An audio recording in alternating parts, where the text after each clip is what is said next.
Hi friends, இன்றைக்கி ragi biscuit எப்படி செய்யலாம் அப்படின்றது பார்க்கலாம். ரொம்பவே ஈஸி, கண்டிப்பாக ட்ரை பண்ணி பாருங்கள், டேஸ்ட்டாகவும் இருக்கும். இப்போது வாங்க இதை எப்படி செய்யலாம் அப்படின்னு பார்க்கலாம். இதுக்கு தேவையான பொருட்கள்: ராகி மாவு, மைதா மாவு, சர்க்கரை, வெண்ணெய். அவ்வளோதான், ரொம்பவே சிம்பிளான இன்க்ரீடியன்ட்ஸ் தான்.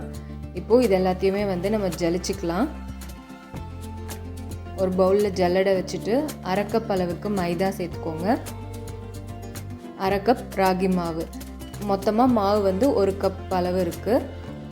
ஒரு கப் மாவுக்கு அரை கப் சர்க்கரை பொடி பண்ணி எடுத்துக்கோங்க. சர்க்கரையை பவுடர் பண்ணும் போதே 2 ஏலக்காவும் சேர்த்து அரைச்சிட்டிங்கன்னா ஈஸியாக அரைஞ்சிரும். அதுக்கப்புறம் இந்த மாதிரி ஜலிச்சிடலாம்.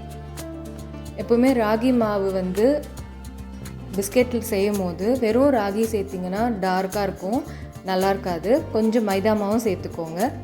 இப்போது உப்பு கொஞ்சம் சேர்த்துட்டு நல்லா மிக்ஸ் பண்ணிவிடுங்க. நல்லா அந்த உப்பு மாவோடு மிக்ஸ் ஆனதுக்கப்புறமா ரூம் டெம்பரேச்சரில் இருக்கிற வெண்ணெய் எடுத்து சேர்த்துக்கோங்க. வெண்ணெய் சர்க்கரை எவ்வளோ எடுத்தோமோ அவ்வளோ. நம்ம இதுக்கு அரை கப் சர்க்கரை எடுத்துருக்கோம், அதனால் அரை கப் அளவுக்கு வெண்ணெய் எடுத்து நல்லா மிக்ஸ் பண்ணிவிடுங்க. பிடிச்ச அந்த மாதிரி உருண்டை மாதிரி வரணும், உதுத்தா உதிர்ந்துடணும்.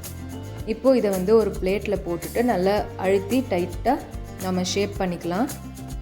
அப்புறம் மேலே கொஞ்சம் லெவலாக இருக்கிறதுக்காக நான் ரோலர் வச்சு இந்த மாதிரி பண்ணுறேன்.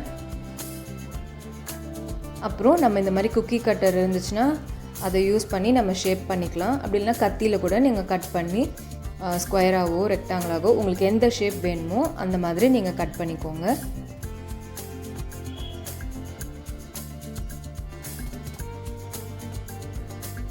இது ரொம்ப மெல்லிசாவும் ரெடி பண்ணிடக்கூடாது.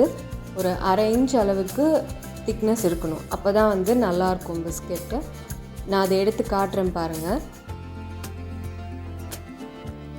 இந்த திக்னஸ்க்கு இருக்கணும், அப்போ தான் பிஸ்கெட் நல்லாயிருக்கும். இப்போது இதே மாதிரி நான் ரவுண்ட் ஷேப்லேயும் செஞ்சு வச்சுக்க போகிறேன். இது மாதிரி ஃபஸ்ட்டு ரெடி பண்ணி எடுத்து வச்சுக்கோங்க. நம்ம இதை கடாயிலையும் பேக் பண்ணி எடுக்கலாம். அவன் இருந்துச்சுன்னா 185 டிகிரி செல்சியஸில் ஒரு 15 மினிட்ஸ் வச்சா போதும். நான் இன்றைக்கி ஏர் ஃப்ரையரில் செய்ய போகிறேன்.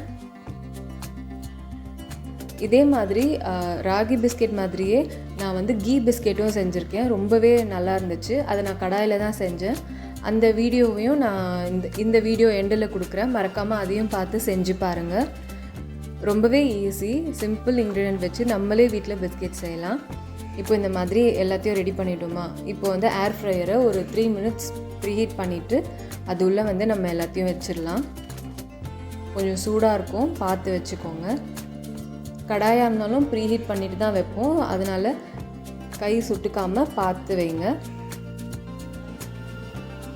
நம்ம இதை வெறும் ராகி மாவு வச்சு செஞ்சுருந்தோம்னா கலர் டார்க்காக இருந்திருக்கும்.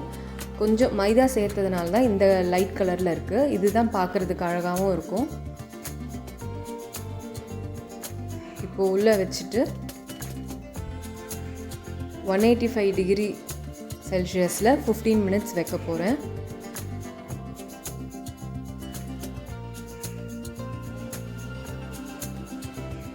மினிட்ஸ் ஆகிடுச்சு பாருங்கள். மேலே லைட்டாக கலர் சேஞ்ச் ஆகிருக்கு, பிஸ்கெட்டும் நல்லாவே பேக் ஆகிருக்கு. இது இப்போவே தொட்டிங்கன்னா உடஞ்சி போயிடும், சாஃப்டாக இருக்கும்.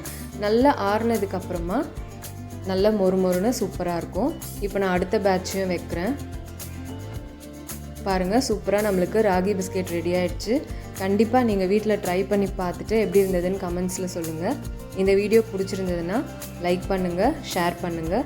சப்ஸ்கிரைப் பண்ணாதவங்கெல்லாம் மறக்காமல் சப்ஸ்கிரைப் பண்ணி சப்போர்ட் பண்ணுங்கள்.